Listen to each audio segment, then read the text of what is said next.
তলিয়ে তো পুড়িয়ে তো আবু সাইদ আরেকবার বন্ধুরের হাতিয়ার আরেকবার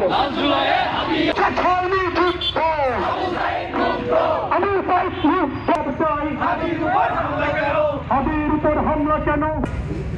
তফসিল ঘোষণার পরেও যেখানে সরকার দীর্ঘদিন ধরে পরে আসতেছে নির্বাচনের জন্য লেভেল প্লেইং ফিল্ড তৈরি করা হয়েছে, বিভিন্ন রাজনৈতিক দলের পক্ষ থেকে লেভেল প্লেইং ফিল্ড তৈরি করার জন্য সরকারকে উপর দাবি জানানো হয়েছিল, কিন্তু সরকার বলেছে লেভেল প্লেইং ফিল্ড তৈরি করা হয়েছে, প্রশাসন প্রস্তুত আছে।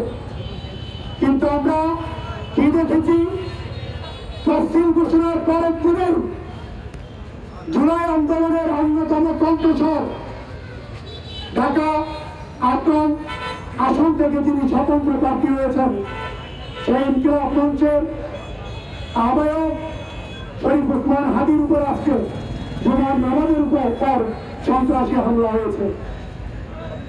এর দ্বারা এটাই প্রমাণিত হয় আজকে যারা জুলাই আন্দোলনে নিজেদের জীবনকে হাতে নিয়ে রাজপথে নেমে এসেছিল সেই বিপ্লবীরা আজ কেউ আশঙ্কা মুক্ত নয়। আমরা সকলে আমাদের জীবনের আশঙ্কা করছি।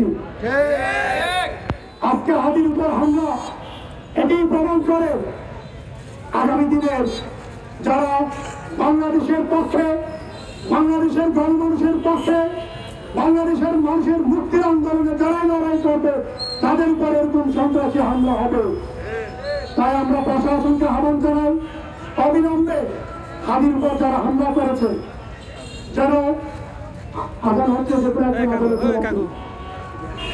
সেই হামলাকারীদেরকে অবিলম্বে আগামী 24 ঘন্টার মধ্যে যেন গ্রেফতার করে দৃষ্টান্তমূলক শাস্তি প্রদান করা হয়। একই সাথে আমরা আপনাদের উপর আহ্বান রাখবো, বেশিরভাগের দূষণরা এখনো রন্ধ্রে তারা বসে আছে। তারা আগামী জাতীয় সংসদ নির্বাচনকে দেশের নিরাপত্তাকে বিঘ্ন করার জন্য নানানভাবে পায়তারা চালাচ্ছেন।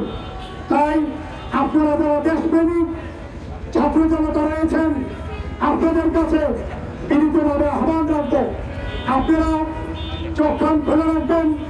যে কোনো প্রয়োজনে জুলাইয়ের মতো করে দেশের জন্য, দেশের মানুষের জন্য একটি বৈষম্যহীন বাংলাদেশ করার জন্য আপনারা আবার রাজপথে নেমে আসবেন সেই প্রত্যাশা করে আজকের সমাবেশ, আজকের বিক্ষোভ মিছিল এখানেই